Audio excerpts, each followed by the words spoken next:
Physical experiences that develop the mind in conjunction is what I seek. Shitfluencer prep. Content first, safety last. When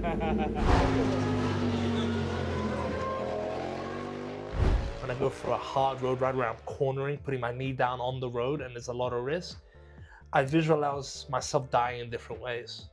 It's fucked up, right? So when I'm laying on the floor dead, what's playing in my helmet? You're mid-crash. We're the only animal on the planet that doesn't know what to eat naturally. Have you ever thought about that? Yeah, I don't know. That's crazy, right? You think it's going to be easier to start all over again after everything you've built and done together over this one little stormy day? And we always remember that. It's like one little stormy day out of what? How many years of sunshine? You didn't get molested by aliens as much as maybe people normally do or report. They weren't probing you anally. They looked at me and was like, I don't fuck with this guy. It's like Netty says, I'm a horse. I get the horse with fucking blinkers on. I don't see anything else but what I'm currently doing. If I ask anything or you say anything you don't like, we'll cut it out. Okay. And we can, in real time, But you'll know because I'll just leap out of this. Strangle me on cam. I said, don't make me look bad. The dominatrix.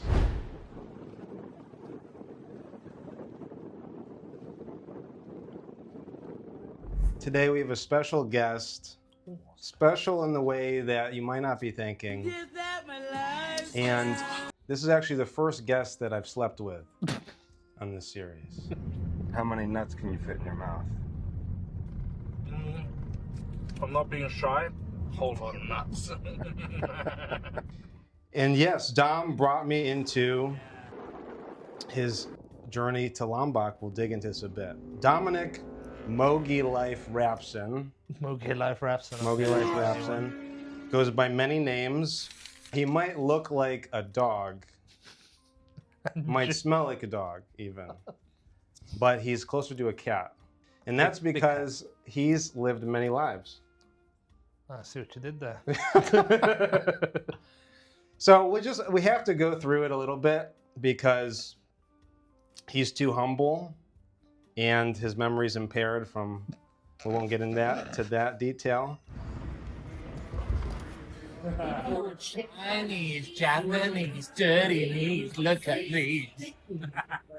So Dom grew up in Brazil. He moved to Barbados when he was young, and then after several years there to London. Now what's interesting about Dom is he's done many things that people identify with, usually just one characteristic. He started as a skater. He got pretty into that scene, actually became a skate photographer. Out of that scene, got recruited into high fashion photography, which is a pretty big shift. And then let all that go, went back to Barbados, got deep into surfing with his brothers, spearfishing, didn't know he could kill something. He did that. Dive instruction. He even started a CPR company. Brilliant name. CPR Here and Now, is it? Yeah, oh wow, you really went looking, didn't you? It's a brilliant name for a CPR company. Wow. Brilliant. Ahead of the time, right? Yeah, really on top of the times. Pivoted to calisthenics, then parkour with some of the top guys. Had an injury that set him back. We'll dig into this. Mm-hmm.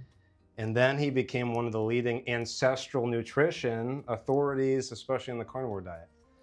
And then finally, he needed more meat in his mouth. Started his own meat company, and now he races bikes, super bikes, pro. This is his life. This is Dominic Rapson. So, anything I missed that you want to call out here? I think you really did a deep dive, man. Props to you. Yeah. I'm scared of what else you might have found. Dom has lived here 7 years. 7 years today. 7 years today. 7 years today, Wow. 21st of May. Wow.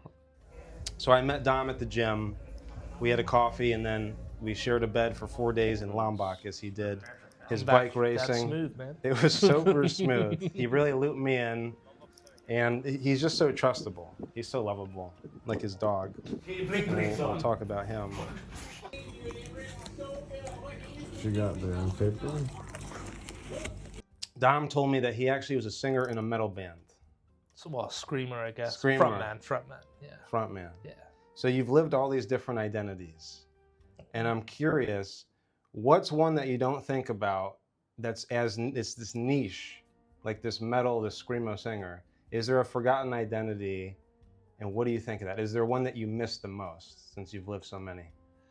Yeah, the metal is definitely one. And I'm already looking at, when I move to Lombok, starting a metal band there with some of the guys that can play instruments and getting a room. So definitely the metal scene. Music has such an emotional impact, right? Metal is one for me.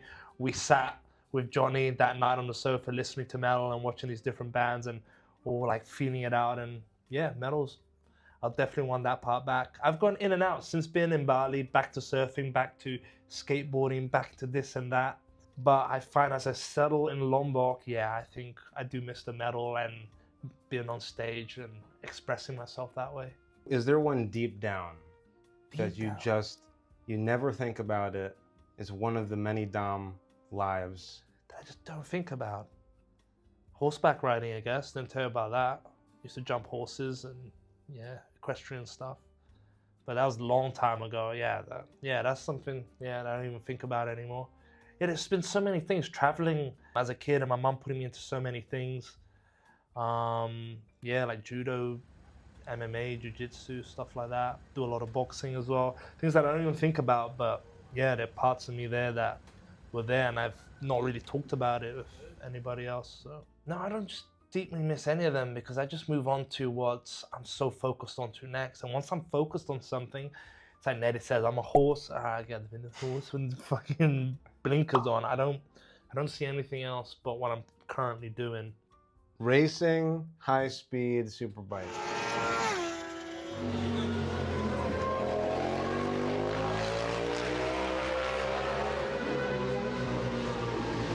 This is your newest passion, your newest interest. When was the moment you realized this is the new shit? I started riding at 19 because my bro was like I said, you need to ride, man. So started riding and got hooked instantly. But then moved to England where there was no riding and just suppressed that side of me. Did a little bit towards the end, got my full license and everything ready. Moved to Indonesia, Bali, where bikes were everywhere and everything. I was like, sick, I get to ride all the time. So I was already riding everywhere for daily life. And then I was making good money. I was like, you know what, I'm gonna buy myself a big broom, you know, because I'm a big boy now. So I bought myself a Ducati, felt that power and that feeling, and I was like, oh, this is sick. Bikes here and the community, it's huge. So as soon as you get a big bike, you start meeting people. So I met a bunch of other tier heads that like to go fast, and we started riding all over the island. And I fell in love with the road and the mountains and the island and the beauty and just the escape from your weekly life into the mountains, into the fresh air, cold air, just with the boys going through these green valleys up the mountain. And then the track opened in Lombok, and I got invited to go to the first ever track day there. Met all the guys there, and I was like, oh, this is epic. Instantly hooked. And then I was like, all right, now I need a super bike, I need a super sport. Got myself one of those. And then, the pursuit. And then with everything I do, the pursuit is to get somewhat decent at it and to be safe and understand it and to do what I think looks cool and what I fantasize would feel cool. That's like every sport I do. I see an image of it and a style of it, and I'm like, that probably feels fucking awesome. I want that. Yeah,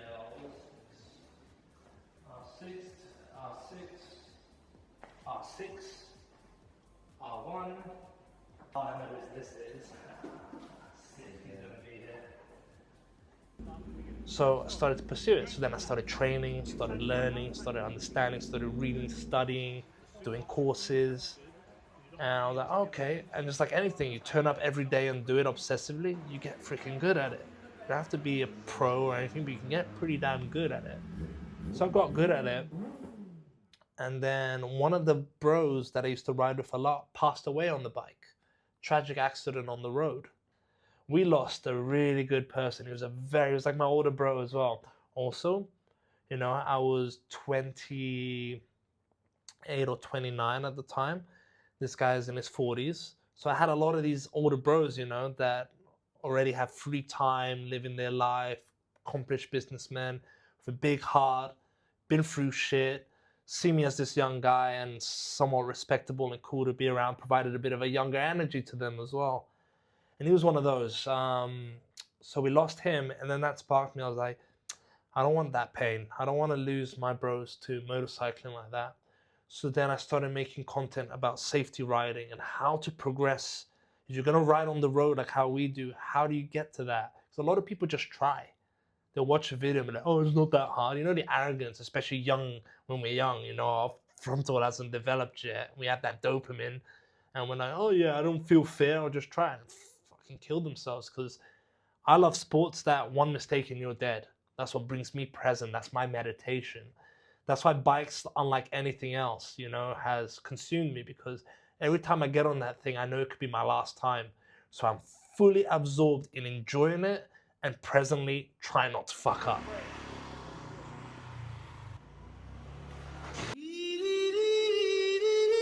Oh my God! You have to say that you're fine when you're not really fine. Can't think of anything else. Everything vanishes.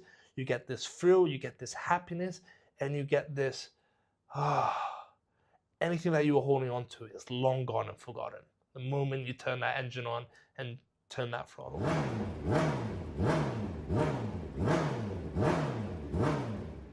So I started making the content, that's how Mogelife started, about techniques, about dangers, risk, gradually progressing, how to, where to, what to look into. And people responded to it really well.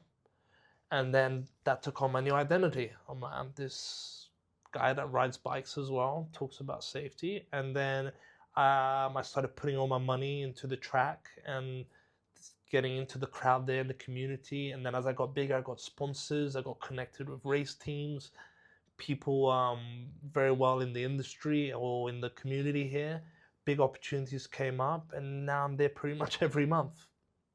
So do you think in that way that actually doing these more extreme sports has made you more present in every day and more gratitude, and you For live sure. differently because it could be your last action? For sure. Yeah, it's also the understanding that start slow, and we don't feel like we're on the edge of death because of the control we have that's built over time, not rushing to get there. It's enjoying the journey of being shit and learning something and knowing that if you fuck up, you're dead. So if you're shit, don't do something that puts you out of that comfort zone. Don't put yourself above your skill limit and learn. And it's like anything, skateboarding, parkour, like you mentioned.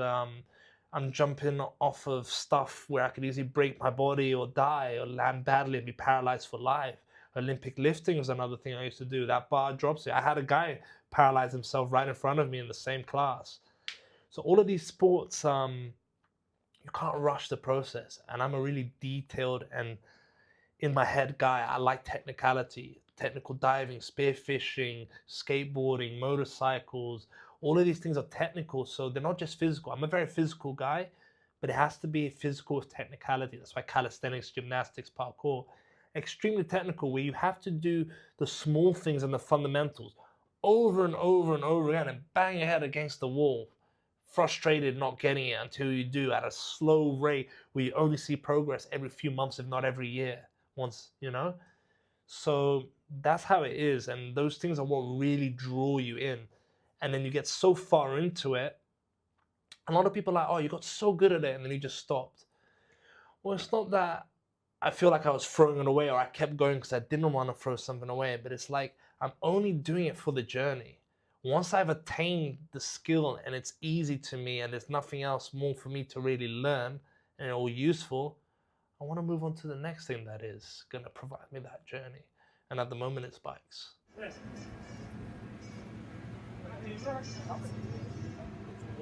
Oh, yeah. And you've seen injury and even death. And you mentioned to me... And I've crashed really bad several times too. I've been in hospital for it as well. So there's that line, and you mentioned to me there were people who rode with you. They claimed to be more experienced than they were, and they ended up dying as well. Yeah. They went head first and died in an accident trying to corner. Yeah.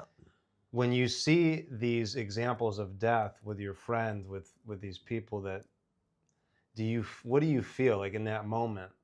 What goes through your head when you see this happening? Does it change your relationship with riding at all, or does it No, it doesn't change it. It just makes me more grateful to be alive and just reminds me to be more happy about every time I ride. Yeah, it's just like, and a lot of the times, and people find this weird because everybody's like, oh, be positive all the time. Sometimes I get on the bike, especially on the road, when I go for a hard road ride where I'm cornering, putting my knee down on the road, and there's a lot of risk. I visualize myself dying in different ways. It's fucked up, right? And I remember the deaths of my friends and stuff, and it makes me remind you, like, yeah, what you're doing could lead to that. So be on fucking point. Don't do anything stupid, and enjoy what you're doing right now. And every time you leave for a ride, kiss and tell the people you love that you love them. In the case of your friends and those people, do you just move on from this, or does it stick at all? Like the next day you wake up, like what goes through your mind? What do you feel? Oh well, my bro, it was just the crying and the sadness that I'm not gonna be riding with him again. Is that he's gone. That love and warmth that person used to give me is no longer there. I'm no longer gonna be able to just get that from them. They're gone. In 100 years, they're not even gonna be remembered. You're not even gonna remember them in 50, 60 years. So much shit's gonna happen to you if you're still alive even. Like they're gone. Never forget the good shit about them. Never forget the good times you had and their character. Let the memory of their character keep going forward. Like right now, I just told you how cool Tony was, because he was. He's a fucking cool guy, and never forget that. And anybody who asks me or hears about him is always going to know how much of a fucking legend he was. But I'm no longer sad that he's gone. It was the first few days I had a shock. Like you're like, shit, I can't call him this weekend to go ride. That you get that, it's like, oh fuck, like that hurts. You're like, damn, this is somebody I loved. But then that's it. Go live your life. That's all you have. The only wealth you have is time. So go live it, go use that time. And I have a fear of time. I have a fear of wasting it. That's why I'm very direct and shortcut and stuff with people, and so when my temper comes out, when people waste my time or bring bullshit to my life when I'm just trying to enjoy my time peacefully or with fun and laughter rather than the bullshit they bring to me. And that's where I'm like, oh no, don't waste my time. That's all I've got in this world. It's time. What's the biggest waste of time that if you could play it back, you would scrap that? School. Yeah. Yeah, don't put your fucking kids in school, man. Damn. Don't waste their youth like that. Give them skills, travel, teach them cool shit, teach them how the world works and how to navigate it in order to take control of that and bend the rules and live a life worth living a life. Even though none of us are fully free. You're always going to be playing the game because the game's been set up for a long time. And we're not above the game unless we all come together and break the game. But we're all still... Stop button mashing, man. Why are you ahead of me in this game? Are you cheating? We're still preoccupied with that, but live your fucking life and be aware of what stops you from enjoying your time and play it to the other way. That's what I would say. Yeah, I'm also afraid of wasting time here as for well. sure. Trying to be productive all the time, but you mentioned that you did. But productive to what though? What you want to do. Right. That's not a waste of time. But what I want to do is also influenced by the general perception of what I should be doing, and it's hard to have the balance to know which is which. But that's irrelevant, don't you think? Yeah, I do. Because like, what matters is, are you enjoying it? Do you think it's cool? Do you see it as being something worth your time? If yes, then that's all that matters, right? You mentioned earlier when you were in Barbados that you had a violent side, that there was a lot of aggression, and your brothers helped molded that out of you. And that now you're actually rather peaceful. You might have your moments, like when we were in Lombok, there were some runners on the street, Dom put them in line, but in a polite way. Is there, because you've changed your identity over and over again, is there a part of you now that you recognize that you still need to work on in terms of that aggression or violence? Yeah, for sure, because it's not gone. And I mean, my brothers were quite aggressive as well. They were known as terrorists, especially in their young age. And I've seen my brothers, yeah, like do some shit, you know. But they didn't really help me with that. I didn't have that much time with them. I got into boxing and MMA. Boxing definitely helped me. It's like a way of exchanging that energy, and it humbles you down. You think you can be angry and aggressive all the time. You don't know somebody half your size could show that aggression back and catch you off guard and put you on the floor, you know. So that taught me a lot. It does to many people. That's a common story you'll hear with many people that get humbled by combat sports. It's interesting because you've contained it. You mentioned that there's dark sides to your family. Like you mentioned the impact of your mother. You briefly mentioned that there was some dark shit on your grandfather's side. Yes. What, if you're comfortable, what was that influence to you, and how do you think that changed your relationship to anger?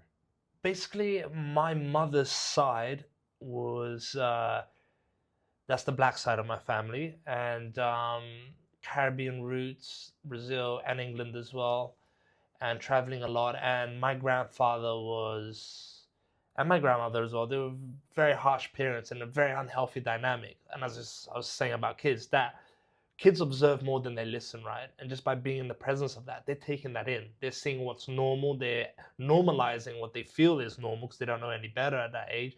Critical thinking, logic, experience isn't vast yet. So very unhealthy dynamics of family. You know, one, boys become completely mentally ill. And then my mum being just like her father to me, you know, beating me, no logic, just temper, super emotional. I started to grow older and become logical, and I get beaten for having logical answers, logical processes in my own identity and ways of doing things. So a lot of anger all the time in battles, just how she had with her father. The whole side of that family was like that. And I'm just here like, yeah, that's y'all's bullshit. I'm not carrying this ancestral shit. I don't give a shit. I'm gonna go live my life. And then her always trying to bring me back into that shit. And I'm just like, nah, I gotta cut you off. Like, I've gotta work on this temper, get rid of these behavioral issues I've learned from you, understand who I am as a man, obviously being brought up mostly by a woman and a boy. We know how that works. Like, think what you want, but we know how it turns out most of the time. And I've learned that if it wasn't for my brothers and then spending some time with my dad later in life and really good friendships, I probably wouldn't be the man I am now. Yeah, that's heavy. Yeah. And you know, I had a similar experience, but maybe not as dark. But it's hard to overcome like those shackles, metaphorically. So Yeah. you had your brothers giving you guidance, friends. Was there a specific mentor in your life who you think had the biggest impact on your identity? Because you've done all these things. To be honest, no. And even my brothers and my father were a very small part. They didn't come in too much later on or in small fragments, like 1 or 2 months a year, which is us hanging out with them, right? And it's mostly just doing cool shit and learning stuff from them, cool experiences in the Caribbean and in Brazil and sometimes in England when they came there.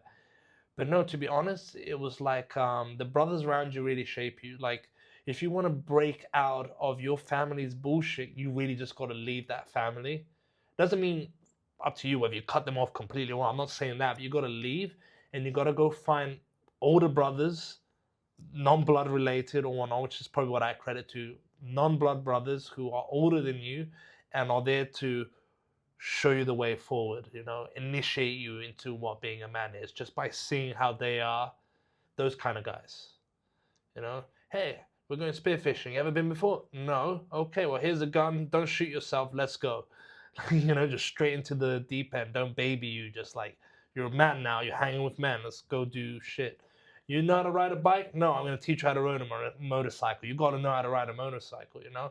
You ever been punched in the face? Boom, here you go. Put on these gloves. We're learning to box now. You ever been tapped out or choked out? No, well, here you go. Here's your first lesson. So it was just all of these brothers and friends like that that really initiated me into, all right, this is what masculinity is. This is what being a man is, you know. How is it that you can keep this consistency despite seeing all of this unhealthy examples of how relationships should be and hopping from different things? You stay consistent. I don't know. There's a lot of things that I can't understand that were just from within me. A strong sense of logic and just what's right, what's just was always from inside me. That's why I clashed a lot with my mom, I think. I always from a young age just had a critical thinking, maybe because the moving around as a child a lot, being in so many different third world countries, being in so many situations and seeing so many things, I just got exposed to it and it just helped my brain expand. You know, my father, if I just go, oh, if I just, it was because of my father. No, my father's been married like 6 times. So that's not always the right example. But the thing is, I never asked him why until much later on. And did I ask him after the last time I cut my mother off? I asked him, why is this woman like that? And why did you guys actually, she says you cheated, blah, blah, blah. What? I never asked you. I only heard from her side. I want to ask you now. And then I found out things. And I was like, actually, no, my father's a pretty solid dude. Just like relationships with women of this type is very difficult. And I understood my mom, and I understood like, oh, that's, you marry a woman like that, you're gonna find problems. It's not something that you can build with or that you can teach out or mold. It's not like that. So I also, I was always into long relationships. Yes, I messed around when I was young, but I got into my first proper long-term relationship when I was 16. That lasted 9 years. And I knew what it was like to build and to have a partner and blah, blah, blah. But then also we were growing and learning a lot about ourselves at the time. So obviously that probably wasn't going to last, you know. Moving from that, I was like, okay, well, I kind of know what behaviors don't suit or work with a woman and aren't conducive to any relationship. And that's what I focused. I spent a year by myself. Stayed far away from women, stayed far away from all of them, just my brothers and myself, not my blood brothers, like just my friends.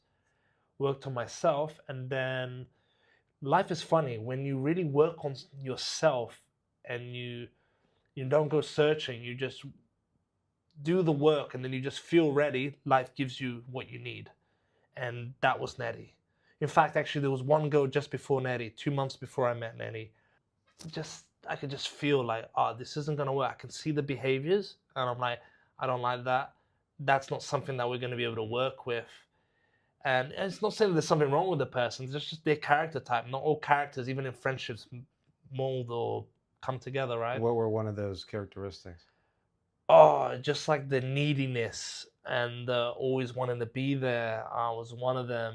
So yeah, I saw these behaviors that irritated me, and I was like, okay, well, I'm not going to explode about it, but I can see over time I'm just going to be like, ugh, like, this is irritating. Like, she's not independent. She's not her own thing. She's always on me. So I was like, okay, no.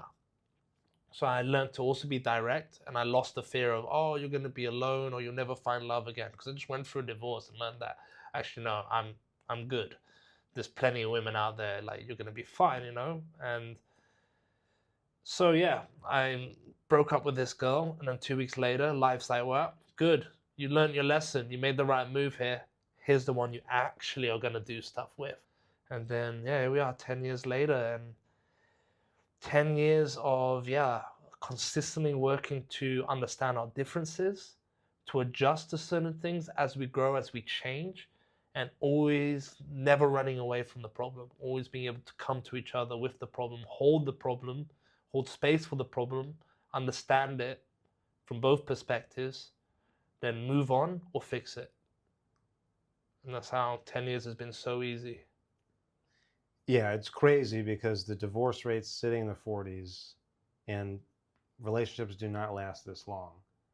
So, I mean, specifically though, you and Netty have changed and evolved over the last 10 years. Like, what practically do you do that people that get divorced don't do on a day-to-day basis? I guess one of the main things is we're independent. We have our own lives. Couples that everything is the same or together all the time, I don't think that, in my opinion, that's how my ex was as well. And you've got to have your own lives. And that's one thing. Netty was independent from the beginning. She had her own lives, her own rules, her own thing, her own thoughts, her own identity. She only took and learned and copied what she thought was the positive things about me, and same with her. That's the only thing. She was like, oh, well, you know about this and I need help with this. So let me just open up my ears and shut up and listen to you when you talk about this. And we found these attributes in each other. We took the best out of each other and pulled them into ourselves and went from there. And other thing is we learn not to fear each other. We learn not to fear each other's words, each other's moods, because we finally understood that no matter what mood we're in, no matter what we say, in whatever tone or manner, it never comes from a place of attack, and it never comes in a place that puts you in danger. That was especially harder for her as a woman, obviously, you know, because as men, we're more dominant in that side and stronger. But once she learned that whenever I said something critical about her, or I said something or suggested this or that, it wasn't an attack on who she was or how she did things. It was just me telling her something that could either be better or showing her light to something, and we could both do that to each other. That way, like, you grow tremendously fast because your shadows are always brought to light and you don't run away from them. And whenever there was one where we clashed, we never ran away from each other. And that's one thing from her. She never ran away. We may need a day or two in silence, you know, maybe even in the same room and not talking, a bit cold and distant, because we're giving ourselves time to internalize the emotions. That's one thing. We never go when we're heated, angry, upset, or it's your fault, blah, blah, blah. No, we sit with it. Just ignore each other for a bit. Sit with it. Feel what that emotion is. Let the emotion go. And then come, hey, can we talk? And then we just talk about it logically. And that's one thing that I think is so important. You know, don't rush. Give yourself time to feel the emotion. Let it go. Understand what are you actually upset about? Is it something or is it nothing? And we do that. We go, okay, well, what was I actually upset about? She broke my trust in this and that manner. Okay. Well, now I can actually put that into words. So I go to her, hey, sorry, can we talk? All right, well, I felt like this, this, and that. And we can calmly come to a rational and reasonable discussion. And then whoever initiated and caused the harm can apologize. Right. And move on. You may not agree. That's the thing as well. You may not actually agree on who was at fault, but you can move on. Even if you both just say sorry, even though you feel one was the one that started, at least you're like, okay, we understand why. It's more important not who's at fault, but understanding why it hurt. What was the behavior so that you try not to do it again, whoever it is. That's the balance. Yeah, it's so hard to take accountability. I think we need to be very vulnerable and accept yourself. Yeah. And I noticed, like, you mentioned not running away when it's hard. Mm-hmm. I've definitely done this before. Yeah. And there are certain people, though, where it's like, is it the right move to run away, or do you sit there? Because you see a lot of people, they just can't commit. This is more common. So how do you internally know when that line is? Because a lot of people, they run away and they think, oh, fuck this person, blah, blah, blah. They made me so angry. And suddenly they forget that that's one bad time out of the war. How many thousands of days you've had that are good? We never forget that. I never forget when I'm angry at her, she pisses me off, or when I piss her off, she never forgets. Oh, but actually we have so much good times together. Every day is usually really nice. And we've built so much together. And I love so much this and that about him or this and that about her.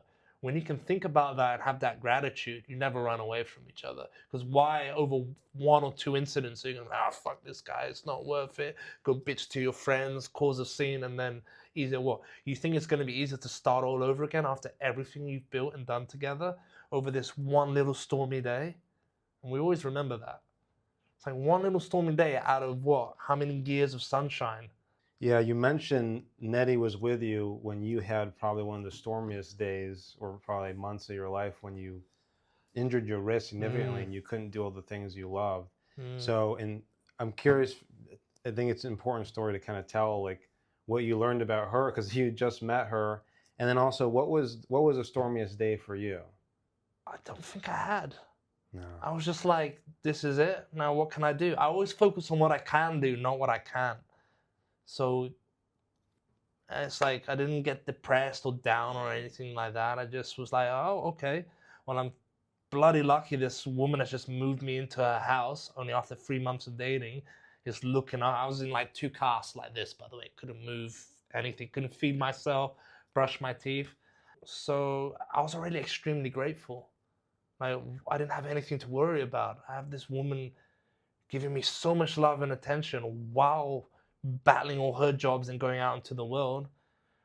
And all I got to do is focus on recovering. And then during that time, I was like, well, can't do this, can't do that. So obviously you feel a bit down, but then I'm like, all right, well, I can read, I can study. And I started my business from that. And I became self-employed. And didn't have to go back to working in a job. Started making money while my arms were still in cast. And then helping support the two of us. And then it took off. I was like, okay, well, now I've got to pay it back. And so it's spending all this money and time on her and splitting all her bills in half and got her to quit all of these jobs. And then living our life happily. Do you think that depression is actually related in a large part to modern nutrition? Very much so. Nutrition anxiety is very much so the chemicals that we get in our body being completely disrupted or completely abnormal due to the way we eat, sleep, and move. As they say, right, depression can't hit a moving target, right? So even my wrist, the stormiest thing about my wrist was the pain. Because obviously I don't really do drugs or take anything, so I was in a lot of pain. Middle of the night, that fucking sucked. But every time I felt that pain, I was like, oh, that's me healing. That's bone and tissue moving around and stuff. That's why it hurts. So I'm like, okay, that means I'm healing. So I'm like, fuck yeah, go for it. I don't want to numb that out. I want my body to heal quickly. And I did. And I then did become a specialist in injury recovery because of all the personal experience as well. You're a freak. But what's interesting, your company, Origins of Vitality, actually was at 70K followers. It was growing pretty rapidly, and then you got shadow banned. Yeah. And it dropped. I was a naughty boy. Because I think you said you shared something It was that during was COVID. against the mainstream. Oh, a lot of us got fucked through COVID. That's why I abandoned the page as well. But I was kind of coming out of the nutrition industry. I had enough.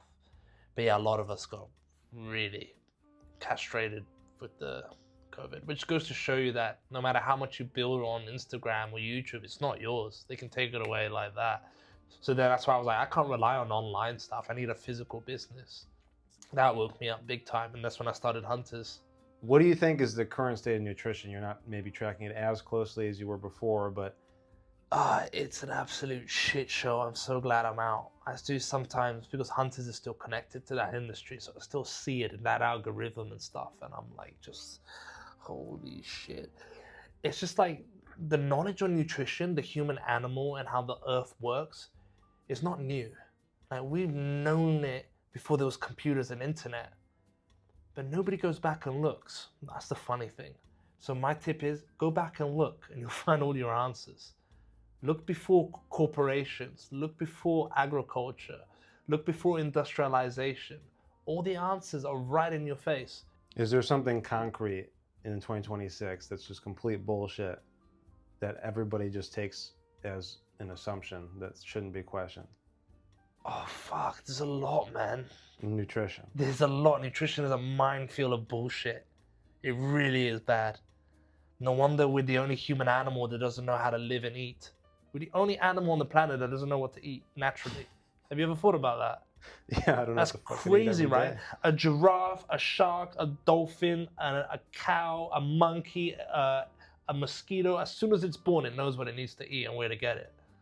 There's one concrete thing people probably do that might watch this that they should challenge. Eating several times a day. Eating absurd amount of carbohydrates. Lifestyle-wise, sunlight exposure, look into that. Sleep patterns, sleep hygiene, simple things. It takes a certain level of discernment to know what's bullshit and what's not. And I think you have a pretty calibrated radar, bullshit radar.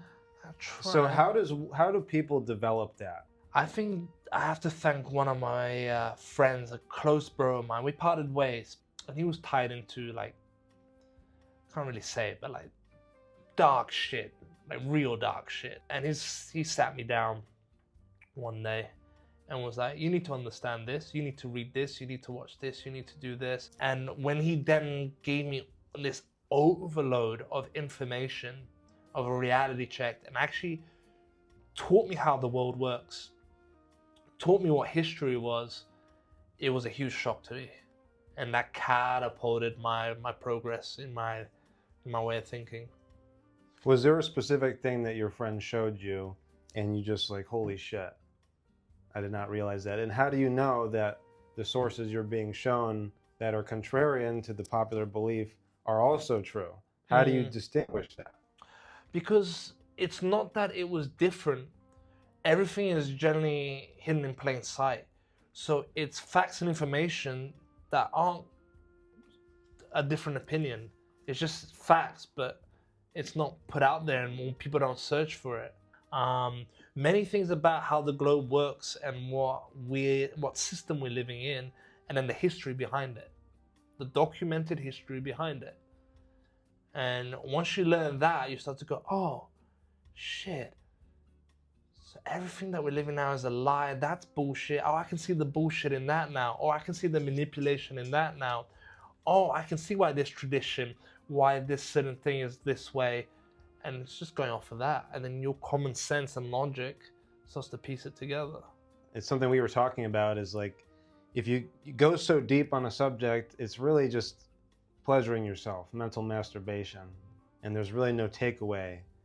Practically, like you can't do anything to influence maybe the broader scheme of things, but there's a degree of awareness that changes how you look at life. Would you say that is the most important thing if you do any of this study? With the question you asked me, how do we make it concrete? That's exactly it.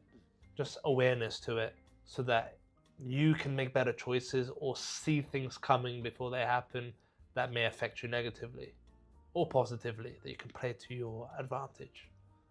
I try to do that with everything in life. Well, why think about all that when you can just ask ChatGPT? Yeah. But if you know what, fair enough, not a problem with ChatGPT, but use it wisely then. Go deeper, don't just ask, is this good, ChatGPT? Yeah, ChatGPT says it's good. No, be like, okay, well, where are the sources from, ChatGPT? Can you bring up this source on this? Can you bring up this, that? You can use it to save yourself time. There's ways of like, going down into information. And I think people have lost this ability to critically think and or are too lazy to apply themselves in search of a complete information. Because complete information doesn't come from one place. It comes from many different places. You got to actually work for it. You mentioned you had done DMT, and actually that was an experience where you didn't get molested by aliens as much as maybe people normally do or report. They weren't probing you anally. They looked at me and was like, I don't fuck with this guy. But you returned with, you didn't have your fear of death anymore. Yeah, completely lost the fear of death. I don't think I really had before, but that, and then shortly after that, I read Journey of Souls by Dr. Michael Newton. Oh, and then I was just like, yeah, fuck this death thing. Deep in your heart, there's no fear. There's nothing you're afraid of. Yeah, touch in chakra. No, there's no fucking. I have nothing to be afraid of. I mean more like you said, you still feel there's an anger inside of you that you don't have kids for that reason. Like, death aside now, what's the internal dom that you need to overcome? I don't fear having kids because of this and that. I'm just aware that this is something that I need to work on. I don't fear it and just work on it as I go. And when I'm ready, I'm ready. And if I'm not, I'm not. That's it. And it's not the reason I don't want to have kids. It's just a thing I'm aware of about having kids. I'm not having kids because I'm still too selfish with my time, man. I want to ride super bikes and spend all the money on me and my woman. I want to spend money on a kid right now. I don't want to cut my time to raise a kid right now. That's one of the main reasons. You've labeled yourself as a shitfluencer. Shitfluencer prep. Content first, safety last. I like this term because you don't take it so seriously. And speaking of insecurity, vulnerability, which you've usurped to God level of, So what? you don't have fear anymore. I mean, this kind of, I guess, emotional scarring. Well, let's not confuse it though, that I don't have fear. I have fear in certain situations. Fear does arise, but I don't have just a fear of something just for nothing, just sitting there. I'm not like boxing. I'm going to have a fight. I'm not scared of the fight. I'm not scared of the opponent. But he hits me in the face, and yes, it's like, oh shit, I better not get hit like that again. So there's that fear of getting hit like that again. So it's like, all right, start thinking, start moving, start remembering what your fucking coach told you. That's how I see it. I guess, like, in terms of insecurity and these things like that, people who are influencers, and now you are building back up as a motorcycle Democratic coach of the people, cornering hustler of the people. And I think many influencers fall for the trap where they derive self-worth from the validation of others. Yeah. Have you ever felt this? Like, have you completely overcome that? What's your relationship with being an influencer? No, because regardless of the cameras, I'll be writing. It's just so nice that I can share it. And the thing is, I'm just sharing what I want to be doing anyway, irrespective of what people think about it or not. Oh, you like it? Cool. You don't? Cool. Because for me, Instagram and Facebook is like, when I'm like 70 years old, I'm going to have this encyclopedia of stuff that I've done and moments in my life. And that's what's really cool about it. That's kind of what I treat it as. If people gain value from it, yes, I am trying to offer value. If you gain value from it, cool. When I put cameras on my bike, it's not like I'm like, oh, I got to go and make content today. It's not like that. It's, I'm going to go ride and I'm going to go train this, this, and that. And I just happen to be filming it. And if it comes out cool, then whatever I was training there and thinking for that day that I gave myself the task of accomplishment, I'll talk about it in the video and share that out, my experience out with the people. That's what I'm doing. I don't care about how many followers I get. I don't care about likes. That shit's meaningless and it doesn't pay the bills and it doesn't put food. You can't eat it. I can't fucking. So all these young people that are like, oh, but I've got 30, 40, 100,000 followers. I'm famous. You ain't famous. Okay, you got 100,000 followers in your niche. Go to this country and nobody fucking knows you. You're not on the news. You're not on this. It's bullshit. Like, it's this false sense now, and people think they're important and that they're doing something of value and stuff like that. Majority aren't. Do you think more people should find an expression of themselves like that because it changes who you are? Would be nice. I'd probably scroll Instagram more if there was more of that, but it's just more self-absorbed shit. Look at me, look at me, look what I am, look what I'm doing.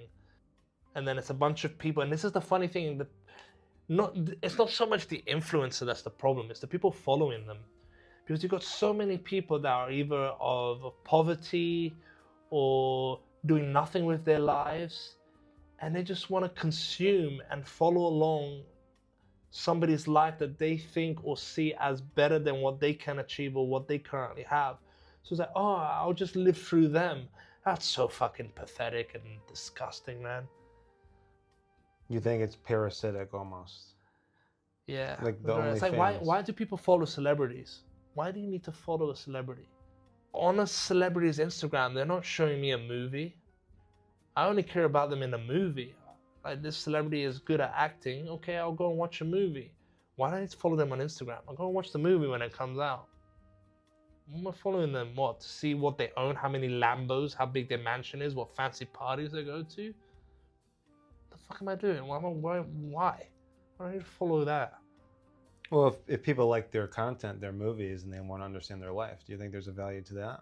Yeah, there can be a value to that, but these people aren't like showing a day in their life, so you can see the struggles they're going through, see the things they have to do, how hard they work, the kind of training they have to do. They're not showing that. And it's this whole comparatism and competition with each other. It's like, oh, but he's doing this. And it's like, yeah, you're all living the same life, just at different stages and at different places. So people find it very hard to be happy and congratulate somebody for sharing their achievements. Most of us on social media, we're not posting to be like, look, I'm better than you. Look, my life's better than you. It's, look, I've made an achievement and I'm sharing this joy and passion. People can't see that anymore. They see it, well, like, oh, look at this prick. He thinks he's better than me. He's doing better. Fuck you. When, in fact, when I see anybody who's doing something, especially in the same realm as me, doing better than me, doing well. I wouldn't even say better than me. I would say doing well. I'm like, oh, that's sick. So that's possible. Awesome. People don't have that. So like with me and my partner, every time she does well, I'm just like, that's awesome. Her win is my win also. We're both winning. I couldn't be more proud. That's epic. Do your thing. Succeed. I want you to succeed. Yeah, most people can't understand a way to appreciate other people's accomplishments. It's really and fucked you up. mentioned that you don't think compassion is found naturally in nature. It's something we have to learn So as human how beings. do people cultivate this it's like a maturity. It's a mature way to view success. How do you cultivate that? I think it's cultivated when people are truly happy with themselves and take their bullshit to accountability. If you don't blame anyone else for things that you've done or things that you haven't accomplished, then you can just be free. Does that make sense? I'm sorry, I'm trying to make sense, like, without rambling and sounding like an idiot, an arrogant idiot, but yeah. It makes sense. And I think you have a lot of this wisdom, you apply it and in terms of mentoring other people, and now Bonobo, your beloved dog. In fact, when you told me about Bonobo, I thought you had a monkey. Like, and he was going to aggressively masturbate or whatever Bonobo was doing. But he turned out to actually be the dog form of Dom. We'll put it side by side here. It actually looks very similar. Teeth of the beefies. Well, he's Netty's birthday present. It's actually her dog. Yeah, Bonobo was just like, what the fuck? He's a pain in the ass. That.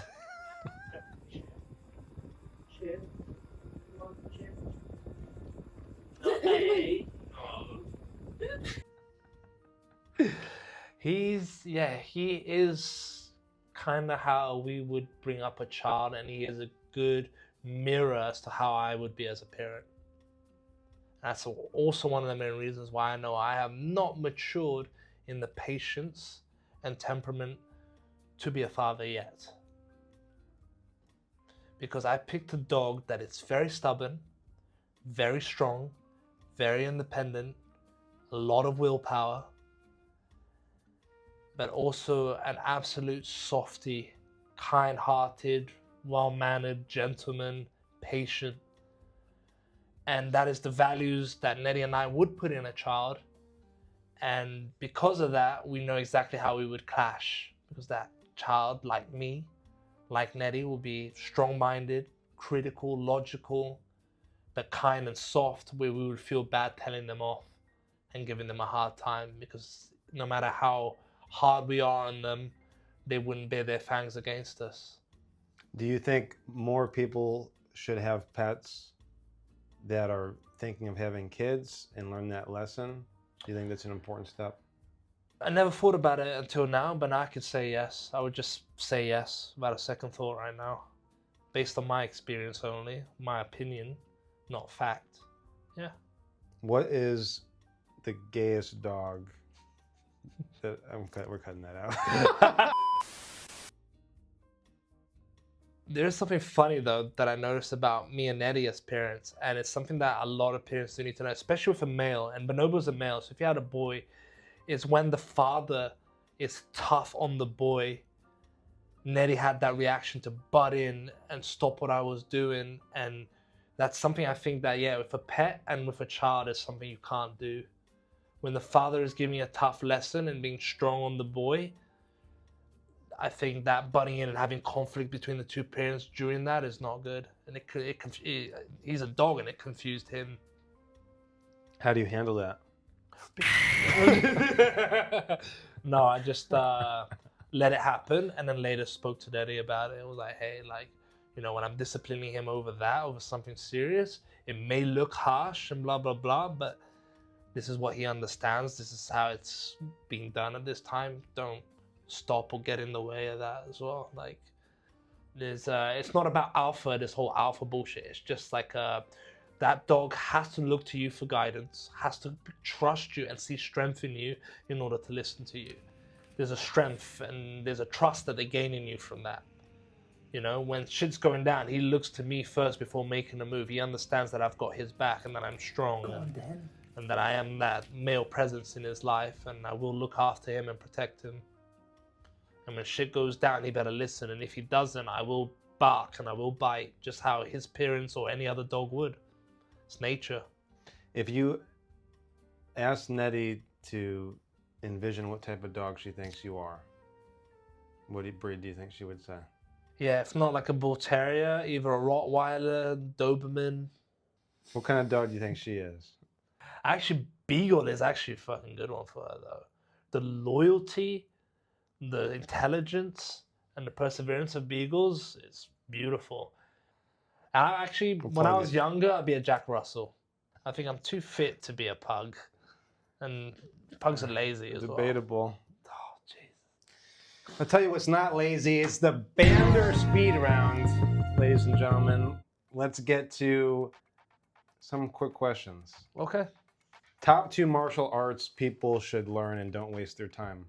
Boxing or kickboxing, footwork and head movement, and the resilience and strength, the cardio of it, amazing. And then mess around with some kind of grappling, wrestling or jiu-jitsu. Those 2 aspects, you're pretty good to go in terms of discipline, mindset, fitness, and ability to defend yourself. You run a meat company. Best cut of steak. Ribeye, duh. You get your photo shoot as well. Secret to a good steak, keeping your eyes on it. Just really watching it, staying present with it, moving it around, although so many people say don't move around too much. That's fine. Cook it evenly, keep your eye on it. And just keeping that crust nice and crispy. Next. Worst cut. Worst cut. Anything from the back. Rump, flank, skirt. Yeah. You're gonna offend a lot of people. Number 1 food people should cut out of their diet. Grains and processed foods. One specific one that you think most people eat, they need to stop. All grain based. Pastas, pizzas, cereals, breads, pastries. All of the grain based. Oats, lentils, buckwheat, all of that. Supplement that's a scam that people take.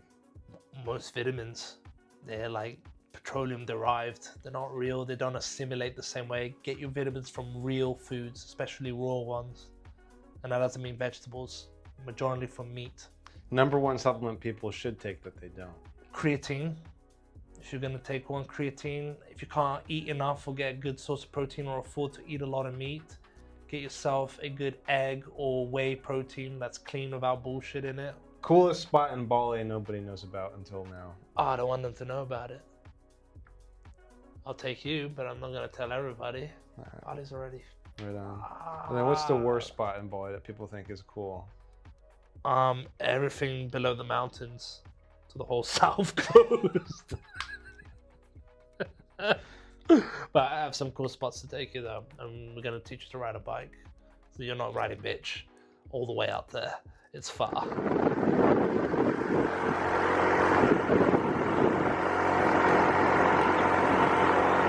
The far west coast, the middle mountains, and the east mountains, especially the volcano there. Go and spend time there, especially if you drive a bike around. It's freaking gorgeous. Not so much about what you do there, but the roads and the destinations and the journey, not the destination, sorry, the journeys around it to the destination. It's breathtaking. See the real culture, the real Bali. You're quite mobile, more than you look. Yeah. What's one stretch people should do every day? Jefferson curls. Unweighted? Weighted. Best decision you made in your 20s? Be self-employed. Favorite band / artist right now? And if you knew you were gonna die on your bike and you had a final death exit song? So when I'm laying on the floor dead, what's playing in my helmet? In my car? You're mid crash and you're in a song. Ginger Pisces. Yeah, it'd have to be that one right now. I thought we were gonna get Old Town Road. No. Close, but close third maybe. Yeah. Best piece of advice that you ever got that you actually followed? Just be authentic and do everything like no one is watching, because nobody is. Everybody's in their own little bubble of their own little lives, and they forget about you as soon as their problems arise again. So just dance like nobody's watching. You walk into a party, you have to impress the host. He gives you 5 seconds to dance in front of him. Which one are you pulling? I'd probably just do a backflip. That's better. Because then everyone's like, well, if he can backflip, he can clearly dance. But little do they know, that's easier than dancing. That's better. How do you want people to remember you? Simply. Oh, he was a decent person. He's a nice guy. Yeah, I like if I die, people like, actually, He was generally a stand-up, honest, nice person. I think that's a huge accomplishment in life. That's all I want. Just to be real with all my faults and just, yeah, everyone deserving of my time and respect. Was riding the bike, so he's a pro.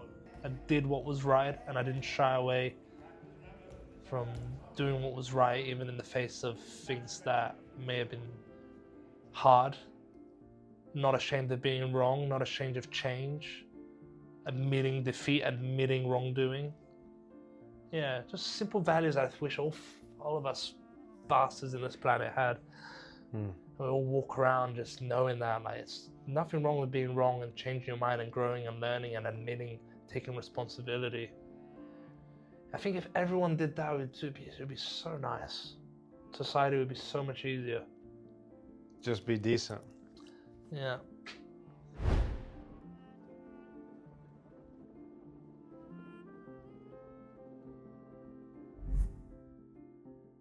There's just random books. They're curated. The night before Christmas. What the fuck? Can you read the first page? Do you know how to read? Let's see if I still can. 'Twas the night before Christmas, when all through the house not a creature was stirring, not even a mouse. Quite good, not bad. Huh? I didn't know you could read. Just a fucking chimp. Brazilian monkey.